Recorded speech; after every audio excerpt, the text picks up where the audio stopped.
Saya mimpi di depan, di masa depan seandainya tidak ada pagar katedral dan pagar Istiqlal, tidak ada jalan raya, betapa indahnya kita hidup berdampingan tanpa ada pembatas. Kita jangan mengganggu ketenangan, ketentraman mereka. Beri kesempatan mereka itu untuk lebih dekat dengan Tuhannya. Persis juga yang kita lakukan pada saat kita sedang melakukan hari raya kita. Teman-teman kita umat Kristiani juga bertoleransi terhadap kita.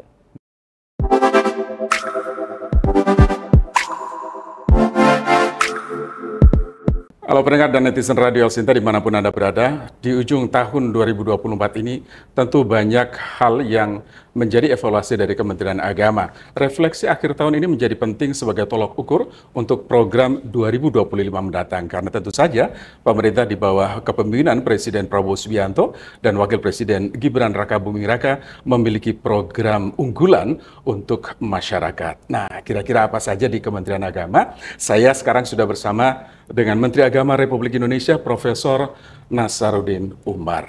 Saya langsung sapa beliau. Halo, Assalamualaikum Prof. Apa kabar Prof? Waalaikumsalam warahmatullahi wabarakatuh. Alhamdulillah, Prof.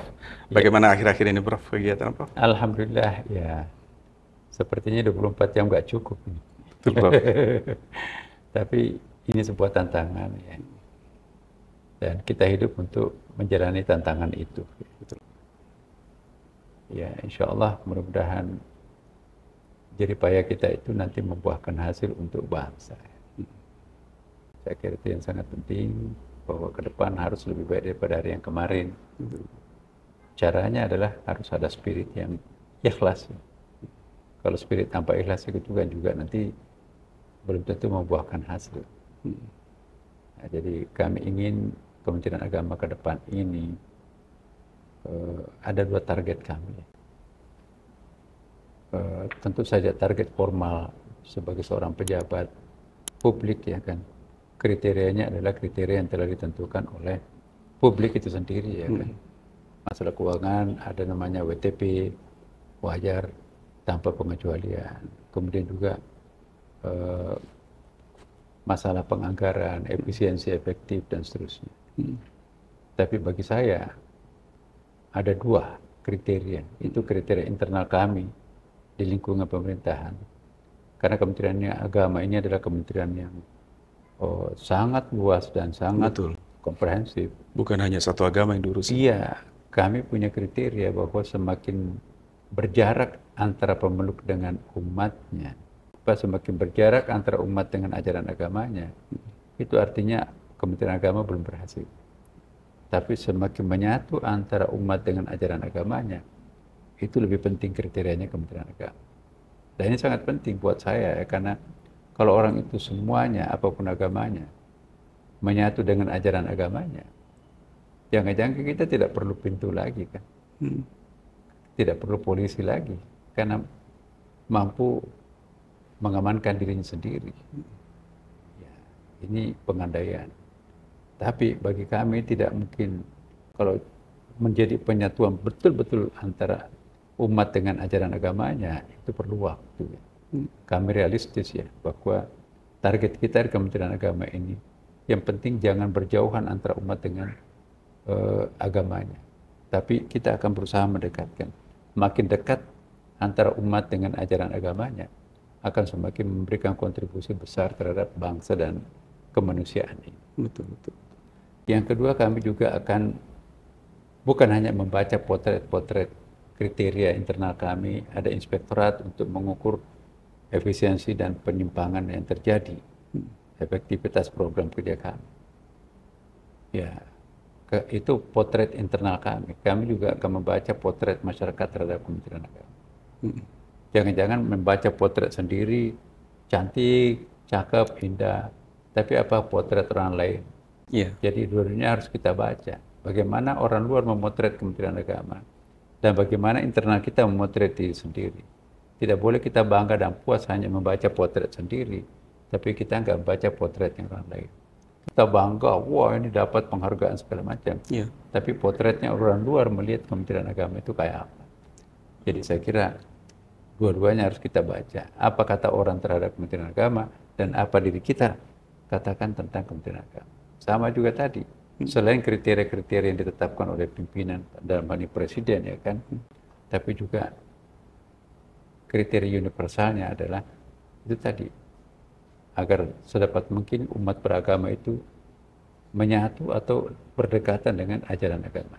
Yeah. Saya sungguh sangat yakin kalau ini kita lakukan, luar biasa. Jembatan yang harusnya 50 tahun, kok baru 1 tahun ambruk. Yeah. Kenapa? Karena dia mengerjakan itu ajaran agama dengan umatnya berjarak. Nah, yang kita inginkan itu adalah targetnya jembatan ini 50 tahun, tapi ternyata menjadi 100 tahun. Yeah. Kenapa? Karena campuran semennya tidak ada korupsi, ya kan? Pembesiannya juga tidak ada korupsi. Nah, kalau ini kita lakukan itu luar biasa. Kontribusinya besar sekali. Dan yang paling penting buat kami juga Kementerian Agama ini adalah diamanati untuk memelihara kerukunan. Tidak ada kedamaian, tidak ada prestasi, tidak ada pembangunan, dan tidak ada keberhasilan pembangunan tanpa ada kerukunan. Coba kita lihat negara-negara yang sedang berkonflik. Beribadahnya pun juga nggak bisa khusyuk. Betul. Apalagi melakukan kegiatan pendidikan. Apalagi membangun, malah hancur kok. Yeah. Nah, jadi kita bersyukur punya Indonesia. Nilai jual kita itu bukan hanya menjual terkenal dengan hasil alamnya yang sangat hebat, tapi kerukunan umat beragamanya itu juga jualan Indonesia yang harus dijual. Tidak ada orang tidak ada negara di kolom bumi ini seplural Indonesia, ya kan? Bayangkan bahasanya berapa? Lebih dari 700 bahasa, 15.000 pulau-pulau, kemudian juga etniknya, agamanya, segala macam. Tapi kok bisa menawarkan kedamaian? Kita berada di dalam posisi silang. Orang timur mau ke barat atau sebaliknya pasti lewat Indonesia kan? Betul. Kita diapit 2 samudra, 2 benua. Ini sangat strategis, dibelah oleh Khatulistiwa. Kita pakai baju batik sepanjang masa, nggak perlu pakai kuk, nggak perlu pakai telanjang karena kepanasan. Jam siang kita dan malamnya hampir sama. Bayangkan di tempat lain yang misalnya St. Petersburg hanya 45 menit malamnya. Selebihnya siang. Aduh, gimana ngaturnya? Betul. Nah, yang paling harus bersyukur di kolom bumi ini adalah Indonesia. Maka itu wujud kesyukuran kita bangsa Indonesia ini.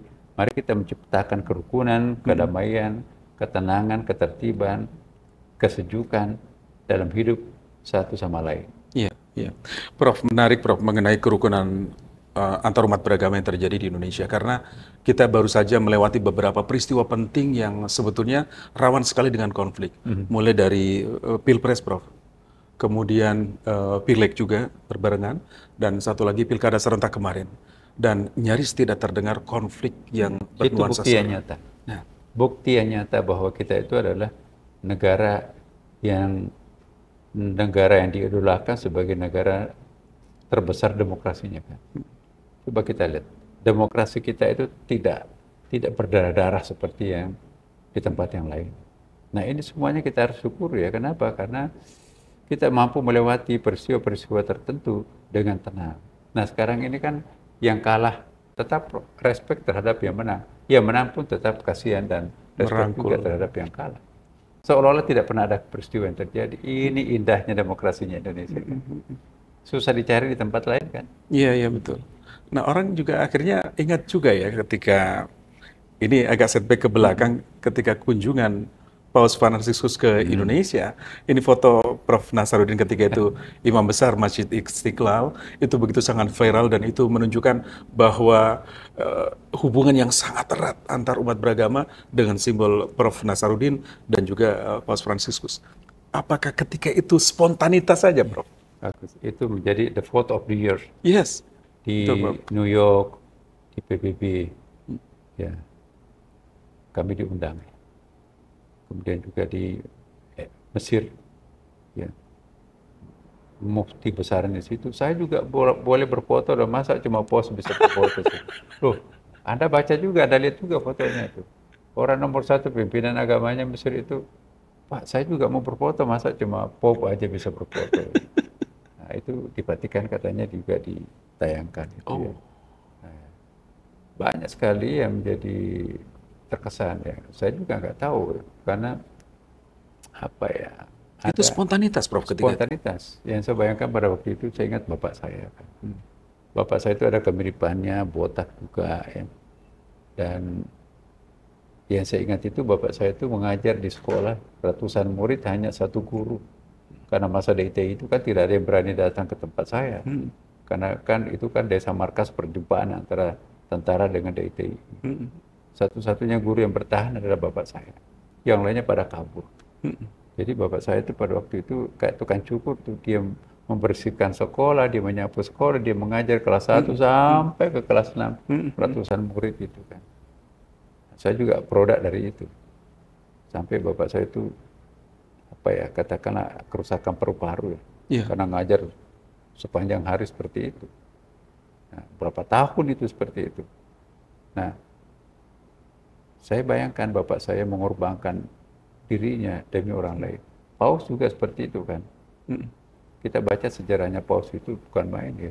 Concern mereka terhadap anak yatim piatu, concern mereka terhadap korban banjir, korban gempa bumi, korban konflik peperangan. Betul. Ya, jadi sifat-sifat Paus itu saya bayangkan persis ada dalam diri bapak saya ketika saya mencium itu wajah ketulusan kerinduan ke bapak saya almarhum itu. Nah, mungkin juga energi spiritual yang positif itu dirasakan oleh Paus. Dia juga cium-cium tangan saya berkali-kali kan. Itu sangat natural sekali loh. Itu Dua-duanya kelihatan natural. Betul. Jadi saya kemarin diundang juga di beberapa gereja ya. Pak, kami nggak bisa bayangkan ya bagaimana mengulang foto ini terjadi. Dan semenjak itu Istiqlal jadi viral juga kan, peresmian terowongan silaturahim itu. Silaturahim itu. Dan memang ada tulisan lukisannya begini kan, silaturahim itu viral. Jadi saya kira Indonesia sekarang ini sedang berbulan madu dengan antar sesama umat beragama. Betul. Ya, jadi saya kira situasi seperti ini harus kita pertahankan, harus kita pelihara, bahkan kalau perlu kita lebih tingkatkan lagi. Betul, Bro. Ya. Dan biar kita jadi contoh terhadap negara-negara yang lain. Di tetangga-tetangga kita di negara lain sibuk berperang siang dan malam. Nah, kita mempertontonkan sebuah kerukunan yang luar biasa. Betul. Nah, Prof, tadi tentang terowongan silaturahim ya, yang menghubungkan Masjid Istiqlal dan juga katedral. Jadi pesan apa sebetulnya yang ingin disampaikan kepada umat beragama di Indonesia? Pesannya begini, yang pertama, tetangga kita itu bikin panggung besar depan katedral dalam rangka hari Natal ya. Jadi ada semacam gerak jalan bersama lintas agama. Nah, saya diminta bicara karena kan juga sekaligus ikut melepaskan gerak jalan bersama itu. Nah, saya katakan, saya mimpi di masa depan seandainya tidak ada pagar katedral dan pagar Istiqlal, tidak ada jalan raya, betapa indahnya kita hidup berdampingan tanpa ada pembatas. Ya. Kan itu simbol juga ya, Prof? Iya, tanpa ada pembatas. Lama-kelamaan ada renovasi Istiqlal. Renovasi Istiqlal itu, yang pertama saya minta di Presiden itu, kita kekurangan tempat parkir. Maka dibuatlah 2 lantai basement itu, yang daya tampungnya bisa sampai 1.000 mobil. Jadi di Istiqlal itu tidak ada lagi mobil berkeliaran di pinggir-pinggir sampai penjual-penjual juga ya kan. Coba kalau dulu hari Jumat itu kita susah masuk ke masjid. Betul, Prof. Betul. Antara mobil dengan pedagang itu penuh. Nah, sekarang ini nggak ada pedagang, kita organisir dalam satu tempat tertentu, kemudian mobilnya taruh di bawah, jadi ganti dengan kembang-kembang, masjidnya bagus. Nah, akhirnya kita dapat award, international award itu ya. Betul. Rumah ibadah yang paling pertama mendapatkan excellent building itu ya, green building itu adalah masjid, dan masjid itu adalah Istiqlal. Nah, saya ke Washington, kok kenapa Anda menyambut dingin international award dari Bandungnya itu? Padahal itu kan sangat bergensi. Di Afrika katanya, di Amerika Latin itu diarak keliling kota award itu kan. Kalau kita enggak, karena saya nggak tahu apa itu AIDS itu kan. Mau diarak-arak lagi udah 3 bulan, udah kadaluarsa kan. Nah, tapi kita nikmati aja lah. Kenapa? Apa yang dinilai? Ya, 75 juta liter air kita pakai berwuduk, mandi dan segala macam di Istiqlal itu. Tidak ada setetes yang jatuh di selokan. masuk ke dalam satu bak besar, direcycle, itu nanti bisa langsung diminum. Iya. Kemudian juga sampah-sampahnya nggak ada yang terbuang, karena ada pabrik sampah kita, plastiknya dipres, kemudian yang lainnya jadi pupuk organik. Kemudian juga kotoran manusianya pun juga diolah menjadi energi, itu yang dipakai anak-anak belakang itu masak, Iya. karena ada gasnya kan. Betul, betul. Nah, kemudian juga kebersihannya alhamdulillah ya kita mendapatkan penghargaan. Dan hanya satu-satunya public space yang tidak ada corona ditemukan dalam public space kita, Istiqlal, itu ya hanya ruang utama Masjid Istiqlal. Jadi 2 peneliti, satu dari Amerika, satu dari China. Kenapa kok tidak ada corona ditemukan di dalam ruang utama Masjid Istiqlal, padahal yang lainnya kan penuh? Ya, ada pembenarannya bahwa angin dari selatan bertiup, kan Istiqlal itu nggak punya dinding kan. Kemudian ke utara, tinggi ruangannya, jadi sejuk. Rupanya ya itu sehat. Istiqlal itu sangat sehat. Nah, bukan hanya sehat lahiriah, tapi sehat rohani. Karena kita juga setiap hari Jumat itu ya ada exercise, ada senam kesegaran jasmani lintas agama. Betul. Habis itu loncat-loncat, breakfast. Kemudian juga ada gym center. Ya, lengkap tuh. Prof masih sering ikut senamnya? Kita ada khusus bahasa Arab, bahasa Inggris, bahasa Prancis, bahasa Persia, bahasa Hebrew, bahasa Aramaik, gratis. Di Masjid Istiqlal? Kemudian penuh, pokoknya pesertanya banyak sekali, gratis kan, native speaker yang ngajar. Anak-anak kami di Istiqlal itu sudah bisa sehari-hari itu bahasa Cina, kalau bahasa Arab kan biasa ya kan. Nah, dalam tempo 3 bulan mereka sudah bisa berkomunikasi dengan bahasa Cina, bisa menulis huruf-huruf Cina itu.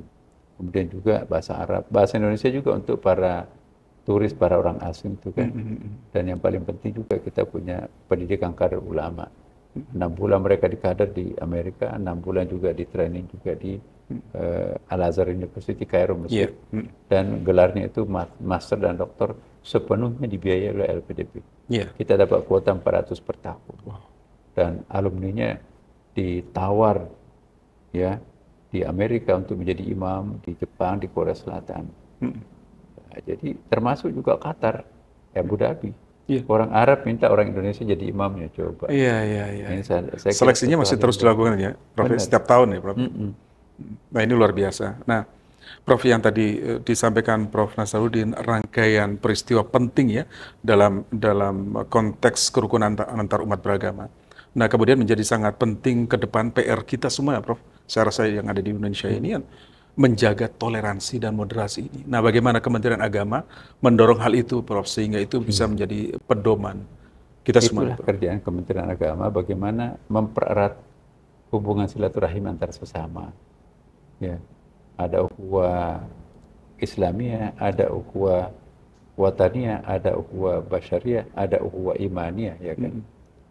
Di dalam Al-Quran itu kan, dalam Islam itu kan, yang ada adalah ukhuwah basyariyah. Walaqad karamna bani Adam. Allah memuliakan anak-anak cucu Adam.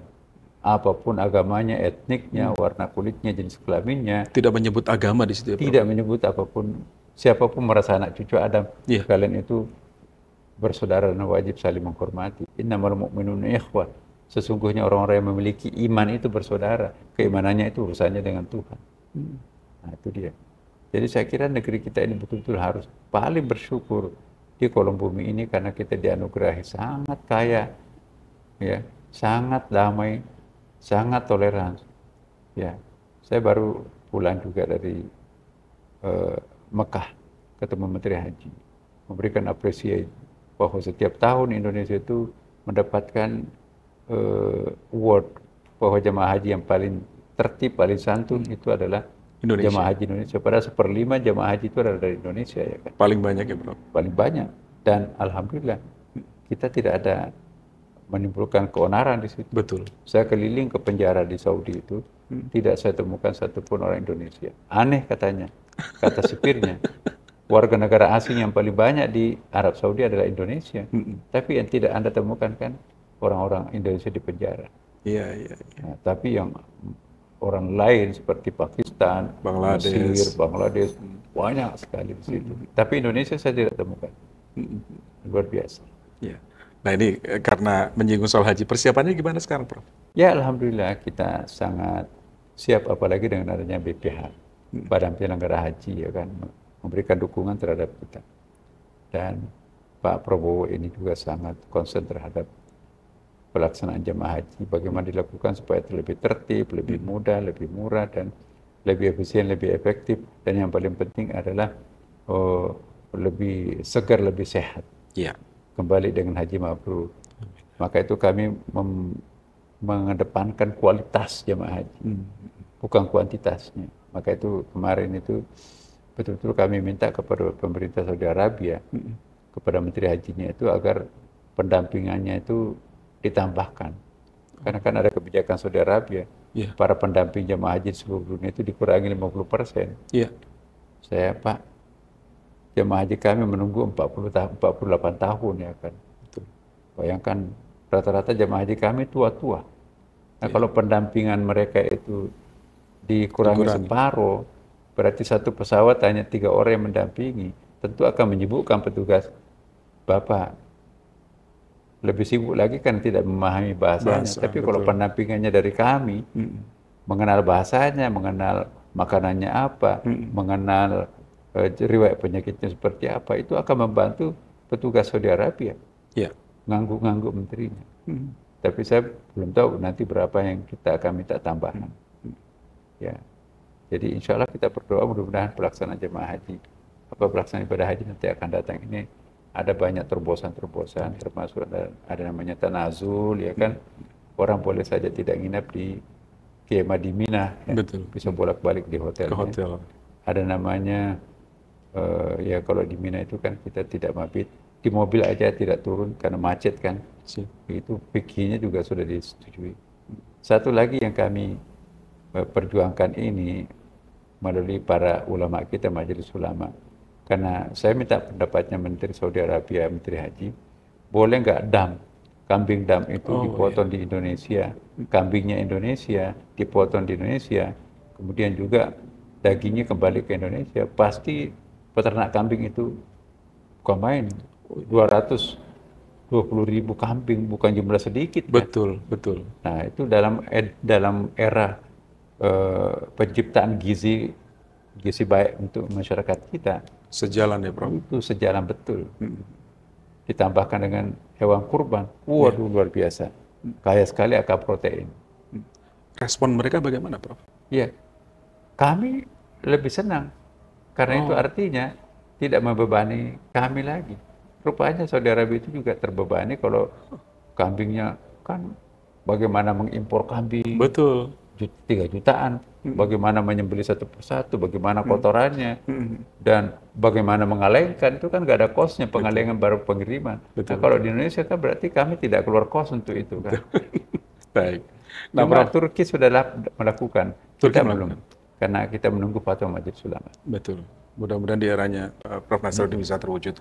Prof, terakhir, sebentar lagi kan umat Kristiani merayakan hari Natal, Prof, ya. Apa pesan Menteri Agama kepada umat Kristiani yang merayakan, Prof? Pertama, kepada umat Kristiani, mari kita merayakan hari Natalnya dengan mengedepankan efisien, efektif, dan kehati-hatian agar tidak terjadi semacam kecelakaan, ya. Boleh mudik tetapi hati-hati. Kemudian juga semoga hari Natal ini bisa lebih memperkuat keimanan yang bersangkutan, ya, sehingga betul-betul apa kata agama itu yang dilakukan, sehingga tercipta tadi apa yang menjadi obsesi kami, bagaimana umat beragama itu lebih dekat dengan ajaran agamanya. Melalui acara Natal ini, insya Allah mudah-mudahan umat Kristen ini bisa lebih bersahabat dengan agamanya sendiri. Giliran nanti Idul Fitri, umat Islam bisa lebih bersahabat dengan ajaran agamanya sendiri.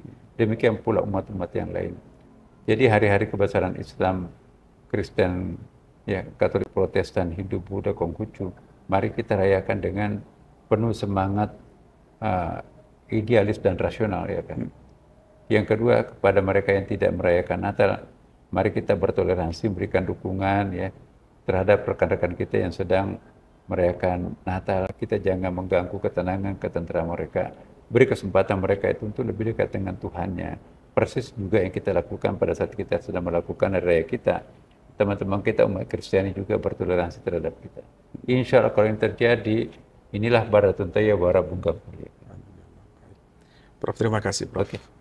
Pendengar dan netizen Radio Sinta, demikian tadi wawancara kami bersama Menteri Agama Republik Indonesia, Profesor Nasaruddin Umar, refleksi akhir tahun 2024 menuju 2025. Saya Suwiryo, terima kasih. Selamat malam.